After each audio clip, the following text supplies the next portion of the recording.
Well, hello, everyone, and welcome to the Digital Front Door. I'm Scott Benedict. It would likely be a pretty significant understatement to say that the pace of change in retailing has accelerated in the years following the COVID-19 pandemic.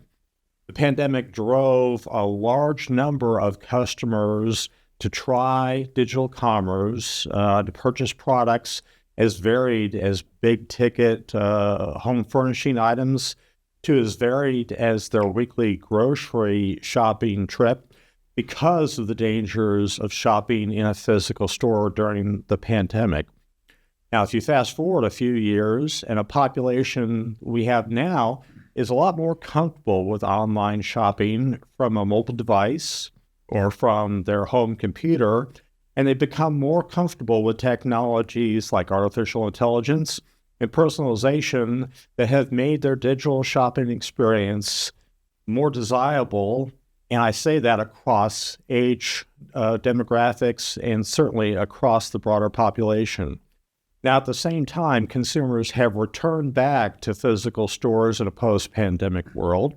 An interplay between digital and physical shopping has shifted from one of separate channels into really more integrated paths to purchase that we view through the lens or the term of omni-channel retail.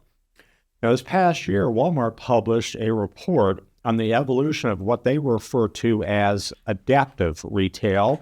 And I have to be honest and say that I've been fascinated to the findings of that report and the implications to modern retail contained within the report. Quite frankly, I've been going on and on about this topic to the point that I've begun to kind of get on people's nerves a little bit.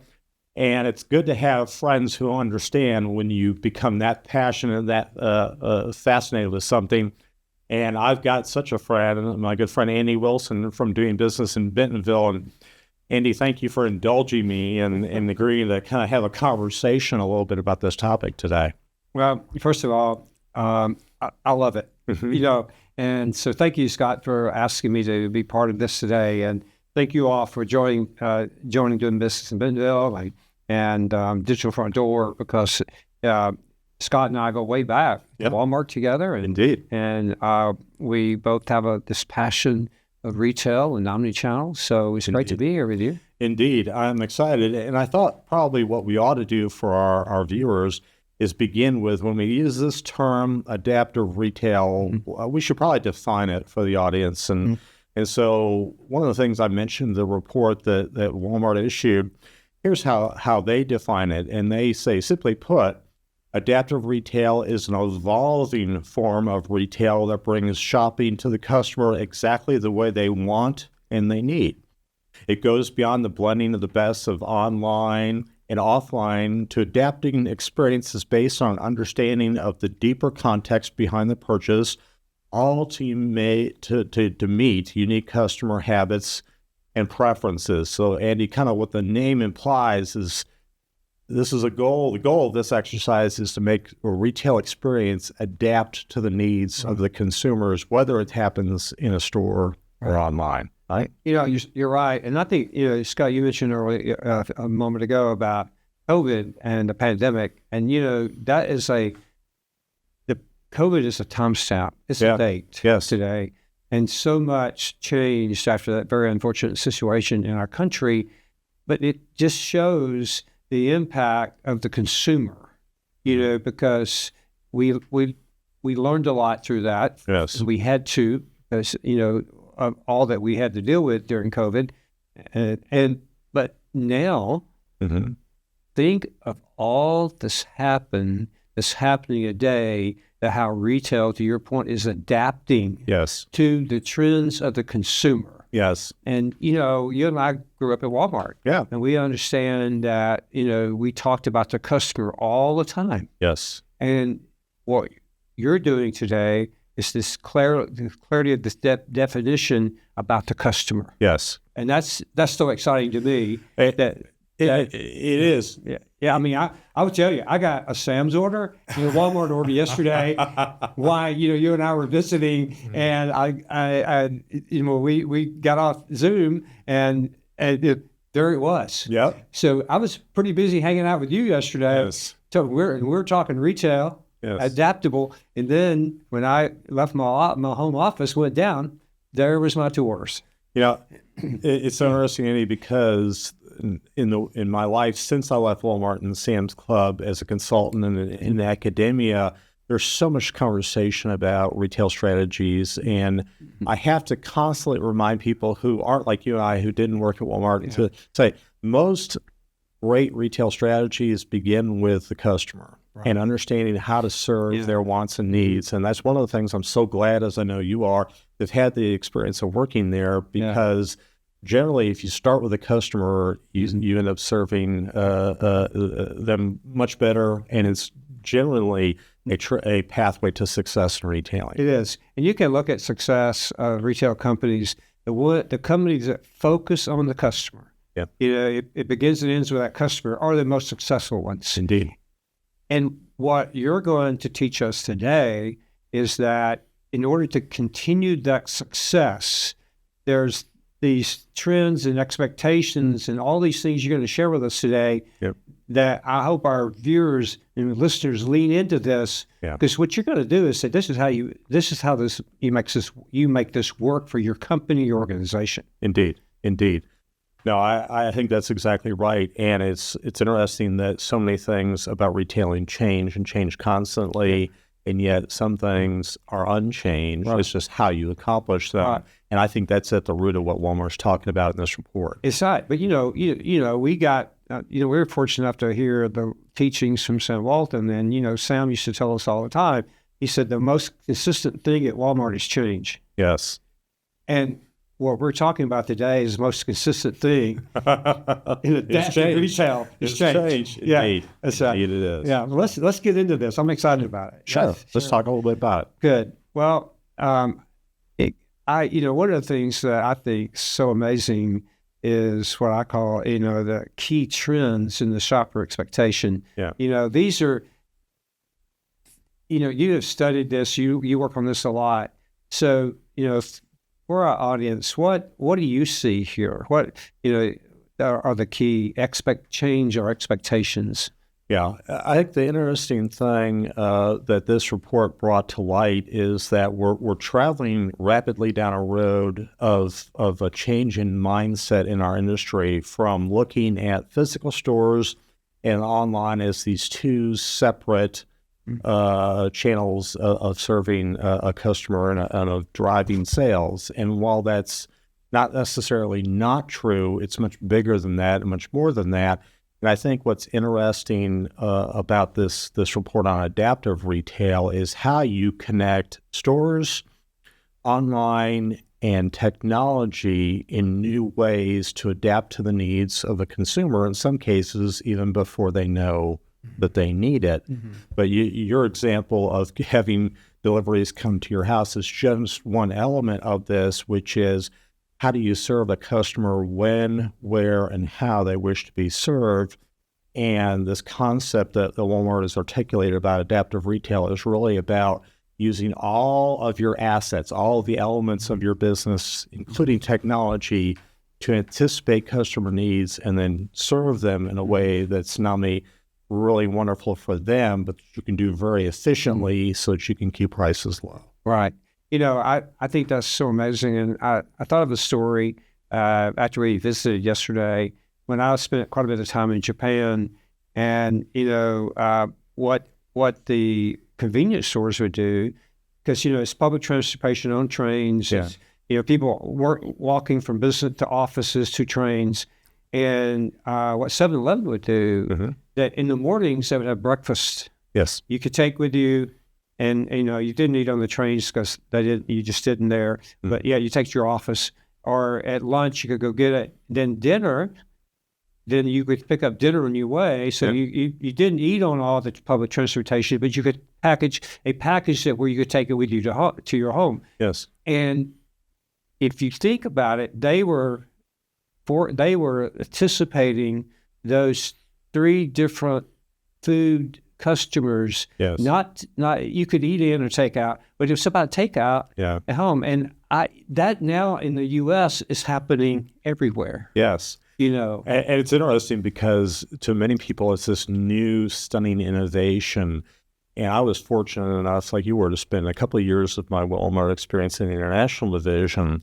And one of the greatest takeaways that I have to this day is that not all great retail innovations emanate from the United States. We're pretty good at a lot of things, but great ideas like that, where different cultural norms, traveling so much more by public transportation than by car, created examples like what you're talking about, but it's all tied back to what is the need of the customer and how can we efficiently serve that customer in new and exciting ways.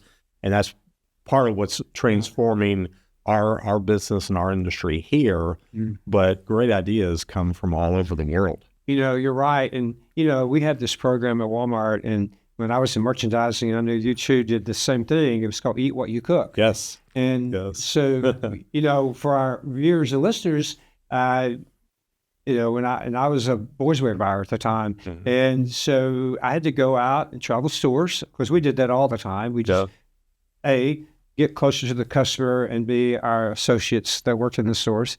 But particularly, a couple times a year as merchandisers, we had to go and do Eat What You Cook. In other words, we bought all the stuff. Yeah. Let's go see if it cooked.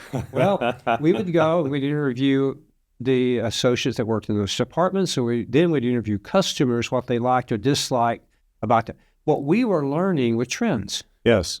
I got the wrong colors. I bought the wrong style. Yeah. Customers rejected it. Or they purchased it. Why did you purchase it? And the thing, you have here about trends is that the learning is, if you are in merchandising, it is very important to stay close to your customer. Indeed. Listen. Yes. Go listen to that customer. And the great thing about, and we'll get into this, is the information you can now gain. That's the thing, is that concept of Eat What You Cook still exists, but it's manifesting itself in different ways based on the technology that's available to us. And I think that's part of at the root of this is that understanding customer needs. It's the listening is happening different ways. And that's, so the basic premise is still there, but how we accomplish it is changing because of the advances of technology. I get excited talking about it. Indeed.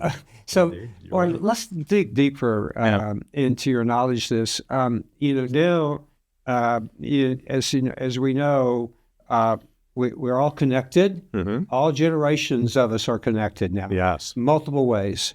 So as you think about this, talk about this generation, the connectivity of this generation, and how that impacts, I would call, the shopping experience. It is, and I'll kind of frame it in some of the key trends that were identified in this report. One of the big trends that Walmart and the team at Morning Consult, who worked with Walmart to kind of survey consumers ahead of this report, was that there was a next generation of conveniences, this concept like we knew how to serve a consumer on the train when they needed it. Well, now personalization technology has allowed us to have access to more information, more information about the consumer, and then provide them with more relevant products, more relevant services, and in a more relevant context. In other words, it may make sense that sometimes a store is the way I want to be served.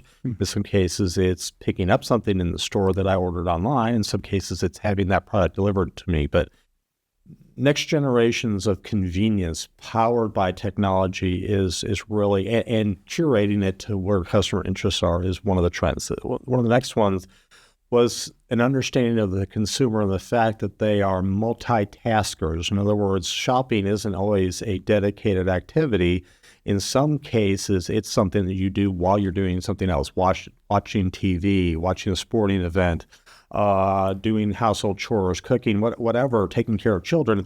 So in some cases, retailing and purchasing for your family's needs isn't a standalone activity. It's something that happens while you're doing other things. And then this kind of moving past the what they call the blend is the third thing. In other words, not just saying we have an online store and a physical store, but how do those things work together? In some cases, you're using a mobile device while standing in a physical store. In some cases, you're sitting at home with a laptop or an iPad and doing research on something that you may ultimately go into a store to pick up. So that was the third thing. And then the fourth thing they talk about in this report was what they call channel indifference. In other words, a customer interacts with your brand. The concept of stores or online is not separate things to them. You are one brand as a retailer, or even as a consumer packaged good brand. You're one brand to the consumer. So serving them in a way that's convenient for them, wherever and whenever and however they want to acquire that item, that's kind of the key of the way things are headed. So those were really some of the big trends that at a high level were identified through this report. I think you're right. I think all those are excellent. And one of the things that is challenging to me for some retailers, and I think some of the grocery companies are struggling with this. Is that as you talked about the brand, but it's how do you have the seamless online and in-store shopping? Yes. I mean, seamless. Yes. And I will tell you, the winners, people that are going to win are going to do that. Yes. The people that are going to lose haven't done that. Yeah. Are they struggling with it? And it takes about 5 minutes for a customer now to walk through that and see if they're struggling or not. And I've recently was in some grocery stores and you've written pretty extensively about this in your information on LinkedIn and stuff about Kroger, another company, too. And people are laying Kroger. I think you've had an article today about Kroger laying off and other things is going on in the grocery industry because of the situation that happened that the failed merger. Yeah, the merger, right. Yeah. So, and it shows that here was my takeaway from your article today. Yeah. It showed that they were so focused on the merger, they lost sight of the customer. Yes.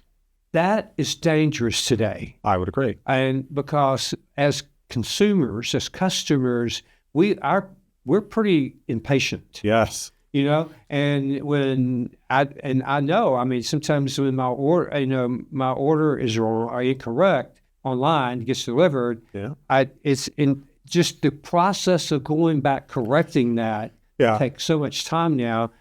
Or you can do what one online company did to me when they sent me their wrong item. They said, do not send this back.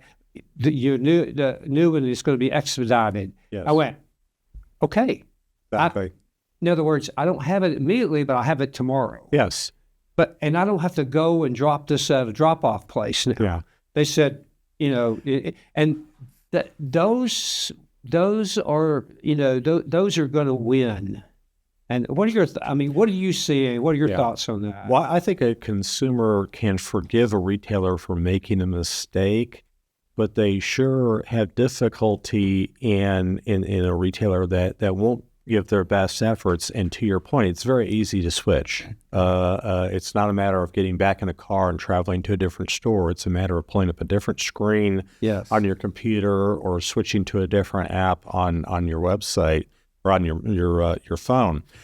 Here's the interesting thing that I learned maybe in the last 6 months that I view as foundational to all of this, and that is that you have a single view of the customer. In other words, is Andy or Scott one customer who happens to shop both in stores and online, or are they two separate customers? And my point here is that we have our Northwest Arkansas Tech Summit every fall here, and one of the speakers I heard this past fall talked about the fact that so many retailers still have the purchase data that happens in stores and the browsing, the purchase data that happens on their website in two separate silos. They're not connected to one view of Andy, Scott, or any other customer.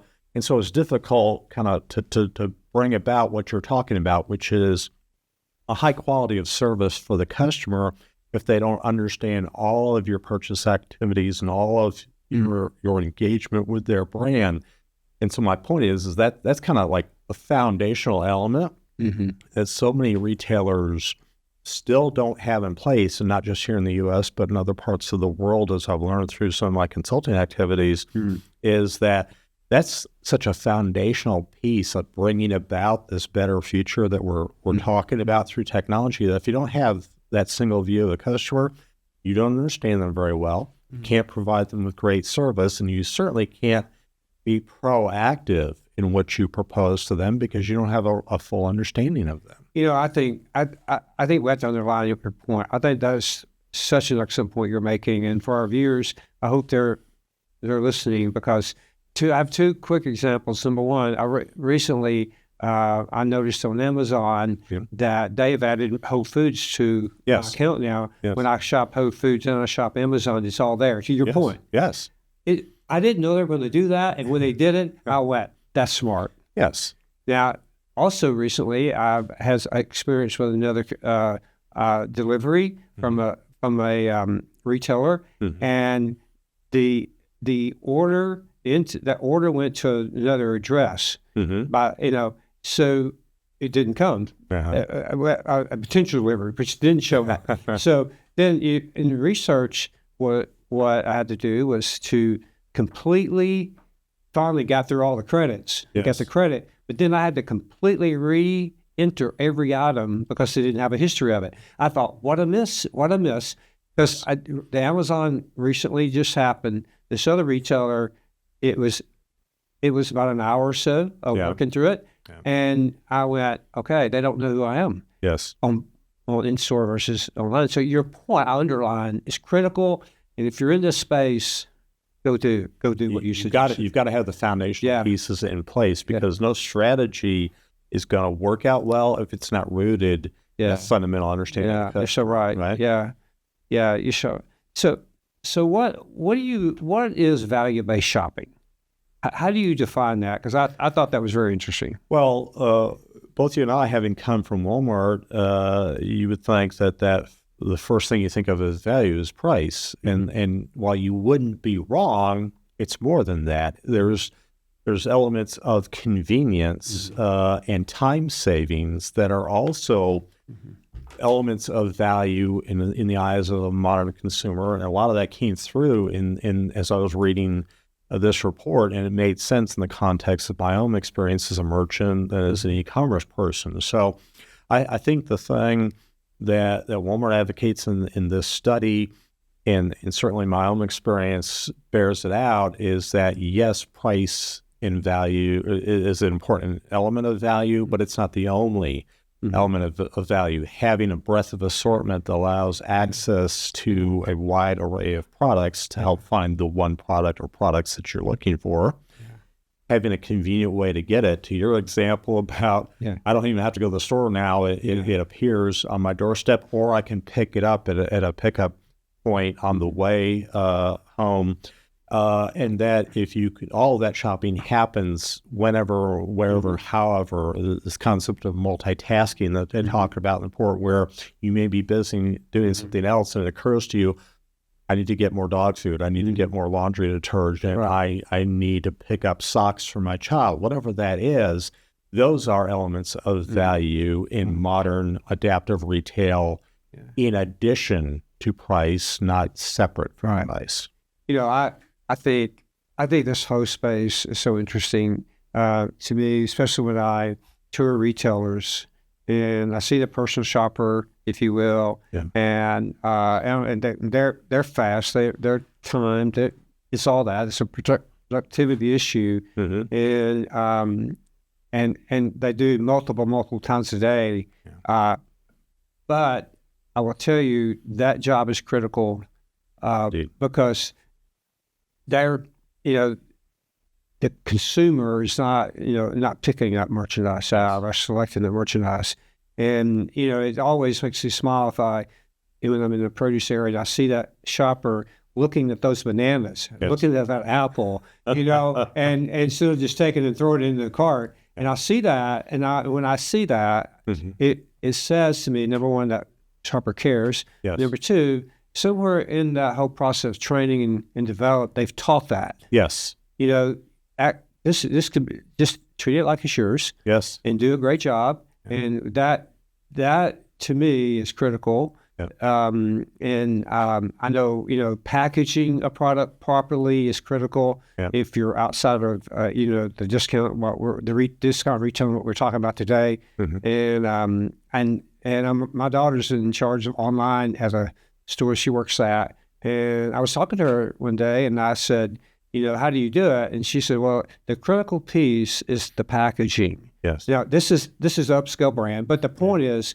how she packaged it, wrapped it with a note. Yes. And, with a personal note. But they can do that. The discounters can't do that. But, those kind of retailers. But that's that personalization. Yes. To it. And if you're where you can afford to do that, those little things are so helpful because it's personal. It says that to you as a customer, you're special. You're special here. Yeah. And I'm going to take a moment to write you a note and thank you. Yeah. So I think there's hundreds of things you can do to create, like as you said, it's not just value-based shopping anymore. Right. Indeed. And it's interesting because, one of the things that Walmart has said that they've kind of modified their mission statement was that they were people-led but technology-enabled. And what you just described is an example where it's still people-led. It's still a personal touch and taking care of the customer. But to the degree that technology can be used to not only do that kind of great service at scale, but do it very efficiently that doesn't add costs, is one of the exciting elements of the age that we live in. I'll give you one quick example. We've seen a lot on electronic shelf labeling, electronic signage at the shelf in the store. Right. And at first glance, you look at that technology and say, well, that's just so we don't have to spend labor on updating signs. And you wouldn't be wrong.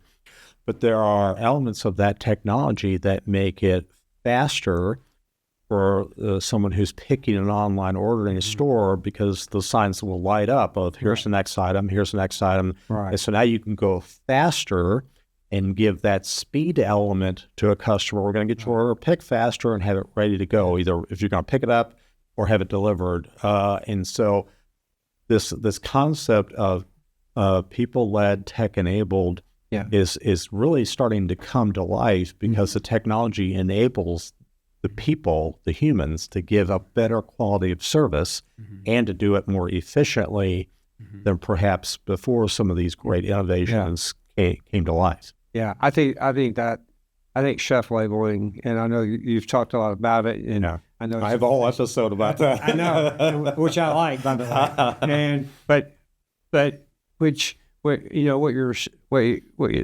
what you're suggesting and encouraging retailers to do is use technology in the proper way here. Yes, and that's definitely an excellent way, and it's going to be savings not only just for shopping, but changing prices and all that. It's going to be incredible savings of labor. And one of the things that when I was in a conversation at Walmart, we were talking about self checkouts, and we probably went too far at the beginning, but as fix it. But one of the discussions I was on I had an opportunity to participate in, is that we were talking about really the relocation of labor, and that was really, it's okay, we're going to save labor at the front end. Where are we going to move that labor to? Right. We didn't reduce the labor; they moved the labor. Right. It costs personal shoppers. Yeah. And which is a much more exciting job than standing behind the cash register all day. So. Indeed. And then they made adjustments and all that and getting it. But the point here is, as you think deeply about this technology, is that you've got to say, okay, if I could do this and save time and money, where would I push that into this area? Because now you're not just looking at the brick and mortar, as you said, we're looking much broadly now. Yes. And so I think that thinking has to go deep into this process. Indeed, it does. You know, Indeed, it does. I'll tell you, one of the neat things about self-checkout specifically is that so much of the focus has been on the labor issues, and many people will just totally trash it on social media. Yeah. And what's interesting is that it's a good retailer doesn't do it in 100% of the cases. If you still have this big weekly grocery shop where the cart is full, you still have a person that can help you check that out, and that's great. One of the things I've really liked, and specifically I have seen it both at Walmart and at Sam's, is the concept of scan and go. And that's where you can scan items into your cart on your mobile app while you are shopping, so that then in the case of Walmart, you go up to the self-checkout register, scan a QR code, and it processes your order, gives you the digital receipt, and sends you on your way. So you're not stopping to check out again. You've kind of checked out as you were going. Right. And the step at the self-checkout was just the finishing piece. So that makes it better for the customer than that. At Sam's Club, where we had that technology a little bit further back, you literally can not only scan items as you go through, but you can actually finish, pay for it, have a digital receipt, and just show that to the exit greeter, and they'll let you pass on. And for all the things that I learned through my Sam's Club career to respect about Costco, the one place that they have not innovated is on the checkout. They still have much longer lines than Sam's Club does every day. Now you throw this capability in there, and you can literally pass by the whole checkout process at a Sam's Club in a way that, we come back to this adapting to the needs of the consumer. That's just a wonderful way in which the technology has made the shopping experience go faster and made you as a retailer more efficient in getting customers checked out and on their way to go live their lives. And that's just wonderful to see. It is. Right? I enjoy it. And, because what it does for a customer, it gives me back time. And saves me time, gives me back time. And time is, is precious. We only have so much of that every day. All of us have the same amount. And so, if we can be productive, and I think that's one of the trends from a consumer standpoint, a customer standpoint, is that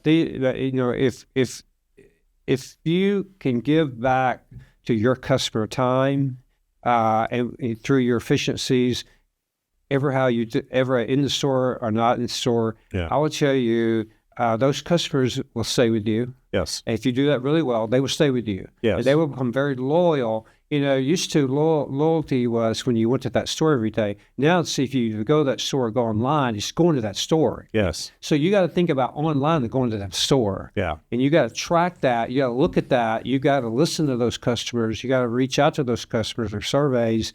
You got to listen to them, because it's the same as going to the brick and mortar, if not more. And I believe if you look at the generations and things, it's going to continue.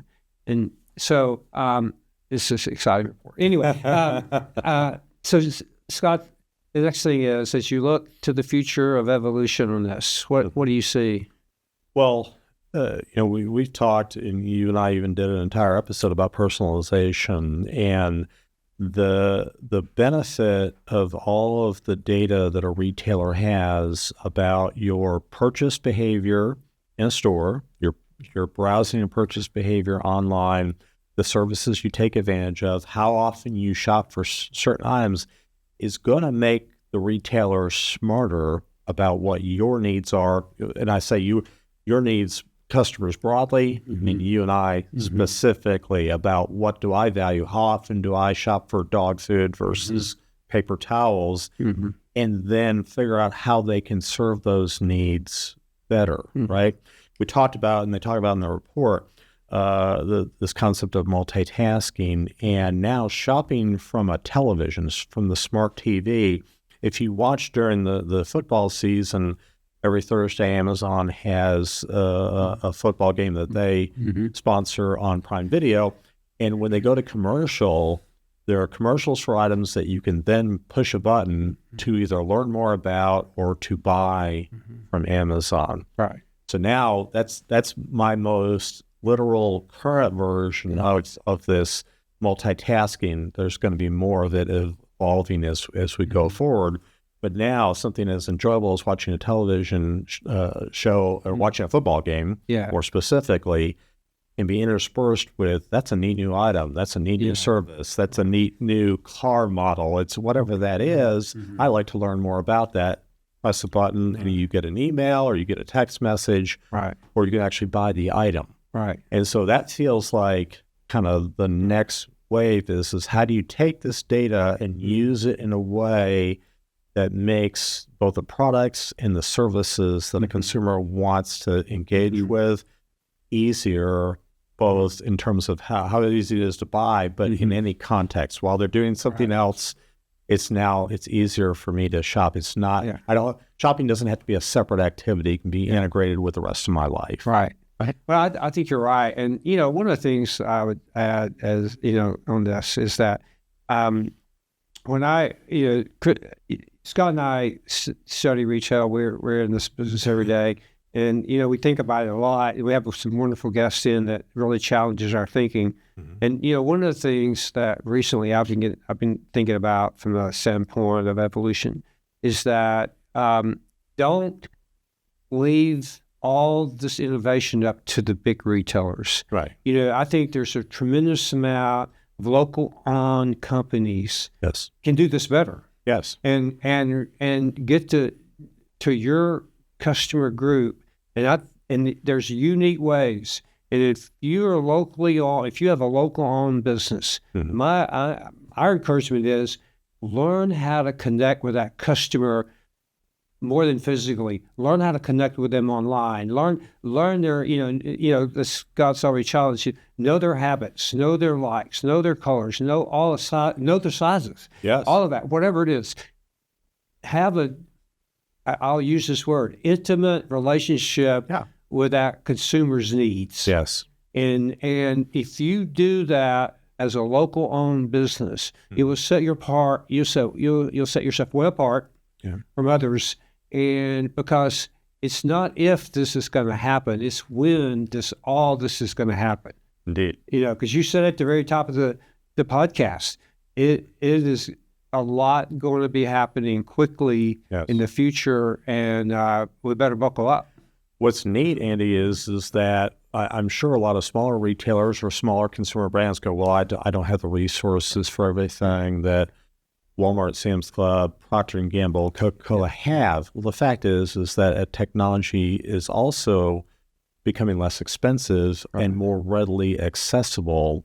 That small businesses, small brands, small retailers can access some of the basic capabilities that larger companies can, and it's becoming easier and easier. So it's, some will try and use it as an excuse. I would respectfully submit it's not a legitimate excuse, to your point.